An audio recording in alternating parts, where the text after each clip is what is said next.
Yeah, I believe it, and I hear it. So it should be running. Yes. Okay. Let me make sure. Sorry about that. I was rushing, you guys. I was literally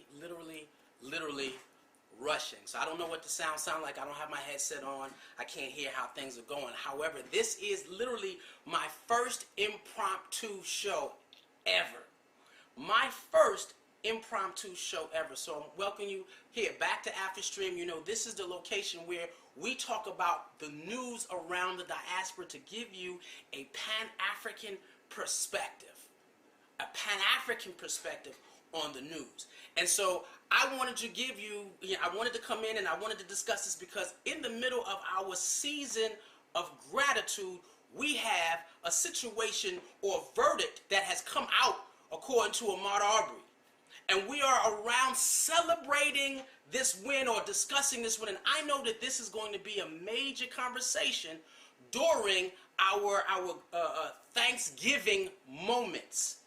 And so as we begin and we partake and we slowly build, because I know you cooking, I know y'all prepping, the sisters, the brothers, everybody who's doing it.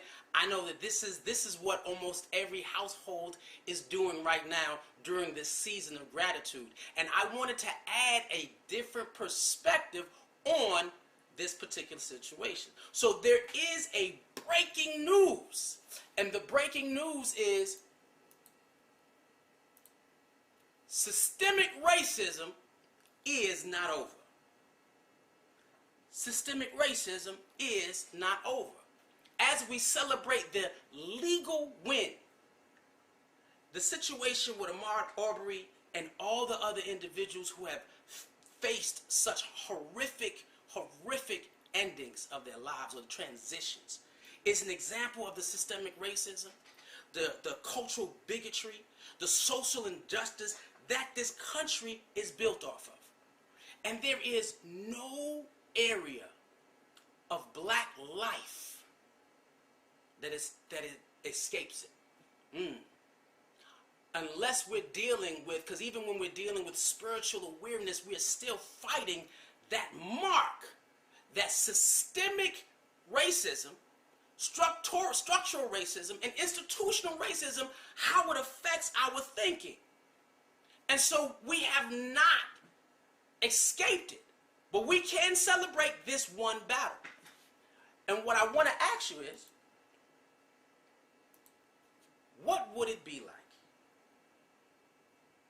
One, I want you to understand we shouldn't be here first. We shouldn't be here.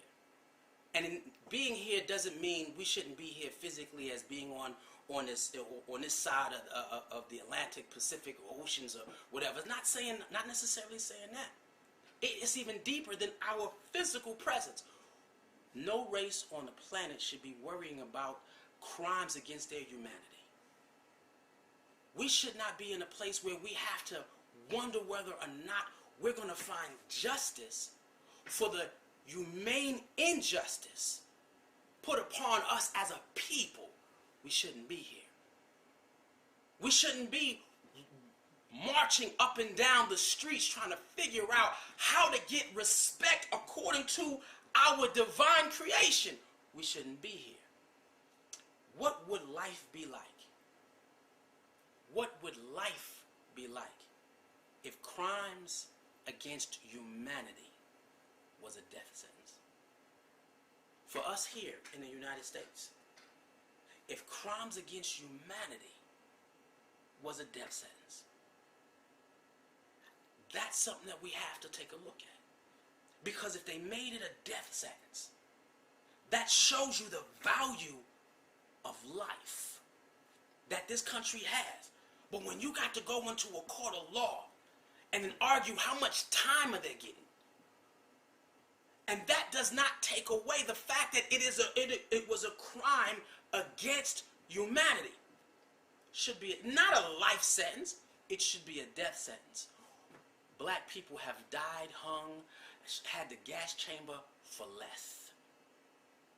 They've burnt down cities for less. They've drugged men out of our homes for less. Why should this not be a scenario where we are saying that any crime against humanity should be a death sentence. Because if you go that far and talk about it being, life being that vital, if you go that far, then the United States of America, the government, would have to take a look at all the atrocities of history via the UN. Now, you know, inside the UN, you have African countries battling, saying that we deserve reparations, the African diaspora deserves reparations for all crimes of the humanity against African people of African descent. Hold up. So now if we talking to the discussion of humanity, we're not talking about no individuals. So as a battle, I give thanks for the legal system or the legal representation that this brother was able to get, his family was able to get, but that does not take away the pain of the crime of humanity against that family. It doesn't take away the pain of the crime against humanity, against us as a people. Because we still have to dread that our kids go out, our children are being stalked. Children are being stalked as crimes against humanity. They're trying to say Black Lives Matter. All lives matter, yes, but you guys are not being stalked. Oh, let me fix that. When I get into it, I always forget that I gotta fix that.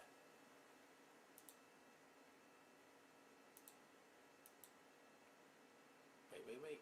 That's not it. Let me get it where you at. You right here. There we go. Alright, sorry about that. We're gonna make sure that works from here on out. And so that's the part that we have to get into. I don't want to lose my, I can't lose my set. That's the part we have to talk about. Our value to this country has gone far beyond financial. They brought us over here as free labor, but what they actually brought was agricultural genius. They did, and I can break down the segments because we were engineers. We built the nation. But what they actually got was our DNA skill set. You just didn't get physical labor. You got the genius of humanity for free for a period of time. And now you want to sit down and continue your acts on our humanity when we are the geniuses of humanity. Is built in our DNA structure. The wisdom of how to cultivate land. The wisdom on how to build structures.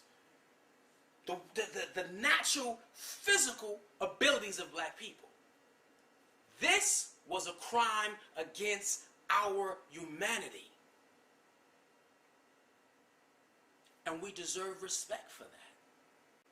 We deserve not just the justice against Ahmad, but against us as a whole. So when we sit down, and I don't want our celebration to be short-lived. As we begin to take a look at this, and as we begin to say, okay, we got some reprieve because it's not bringing him back. We don't know the genius that was in this brother's body, in his DNA, what God planted in him, the gifts that he was about to bring to this earth. We don't know, and we will never know. But what we can say is we're going to allow this win of this small battle of a great people to compel us. Let us talk about this on our Thanksgiving. Being grateful and thankful for the fire in us to continue to fight so that our humanity, our sense of being a people of God, not a race of consumers, not a low costing labor force, no, but to the builders of societies. We have women, our women are mothers of humanity. Let us take this win. This win for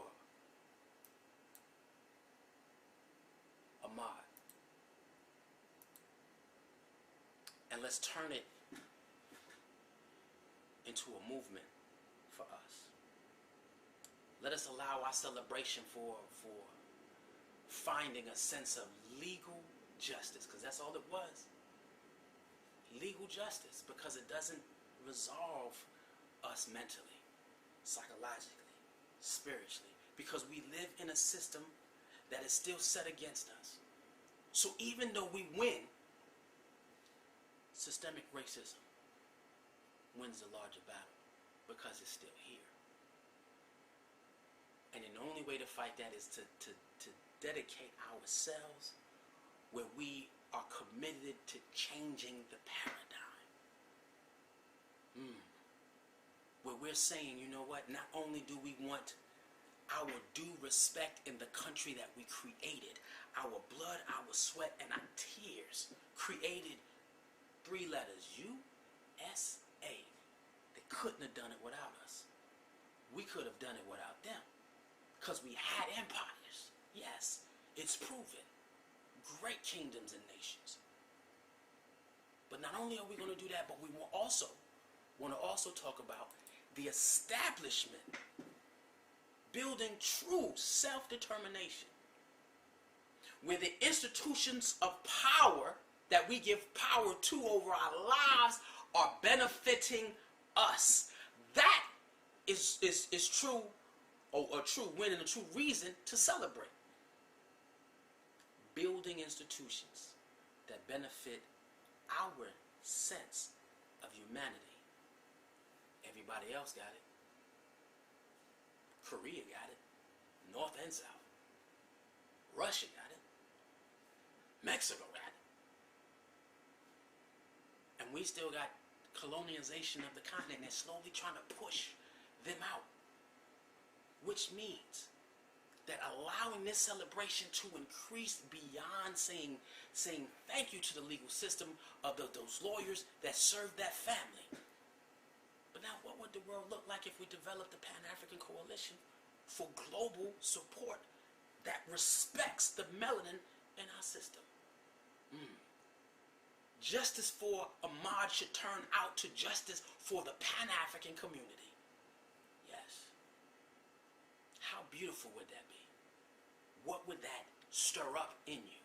Now again, this was the first time I went live with the first news, because I wanted to give you something to bring up. You may see this topic pop up again in the African Speaks, where we go deeper into our processes of overthrowing systematic oppression and racism, and how that looks to us mentally, emotionally, and spiritually.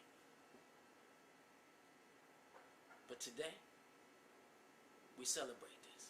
And so I ask you not to let this celebration be short-lived, but let us remember the brother's name and everybody else like him. Let us celebrate what this situation has done for us as a people coming together. The hurt, let's heal each other. Love ourselves through it, because no race should be battling for their humanity or the respect of their humanity. And so systematic oppression wins still.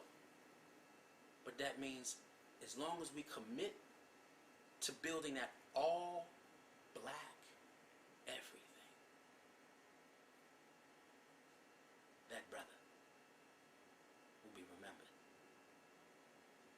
With that commitment, that pays him honor, that pays tribute to everything that he had to witness before his eyes was closed. So I'm hoping that as we have these discussions this season, let us be grateful for the energy and the fight we have as a people to continue struggling toward the respect of our humanity. And we hope that in this, we get to see the rise of the African in you and in me, in a global perspective. Because this is not just a fight here. This has been a fight where every black person or every person of the African diaspora exists. Right? This is a global thing, and if we can connect to each other as a people, build these institutions as a people, it won't happen again. I didn't do this in the beginning, but I'll do it now. For those who watch us on Facebook or YouTube, please like, comment, share. It's important on how we communicate with each other using the tools in which we are given. And if you watch us on YouTube, make sure you hit subscribe and you hit that bell. Because if you don't see us on the African Speaks, you will see us on the World of Akibaland, and coming up soon, African history class and African spirituality class. We are making a move to see the African rise. Hopefully, this gives you something else to talk about. Allow this brother to move us to a commitment to a Pan-African movement where we are focused on building a system that truly honors and respects